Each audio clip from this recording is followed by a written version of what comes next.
Sean Coast Mason R&D. Well, today we have a Volkswagen 5-cylinder main cap on our milling machine, and we're going to be modifying this. This is the one that this is our practice sample here, but we're going to be modifying this cap so that we can use a lower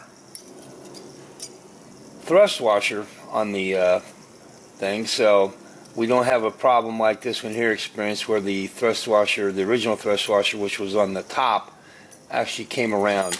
This always happens on these really high horsepower VWs, and we're trying to figure out a way to make that not happen. So this is our solution right here. Let's get started.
that's it.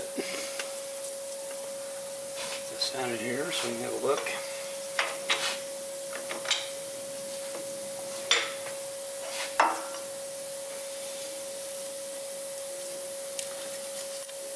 Bearing fits in there just right. Now this bearing's been taken out of another engine and installed in the Volkswagen, and you notice we're only going to be doing one side because we only need the thrust on the rear of the crank, so the front doesn't really matter. Generally these high horsepower engines have fairly stout clutches in them, and because of that it blows these thrust washers out. The standard thrust washer is okay if you're going to be less than probably, let's say, 300 horsepower, but once you get around 500 or 600 horsepower, then you got to start doing modifications like this. John Costa Mesa R&D, we'll see you soon.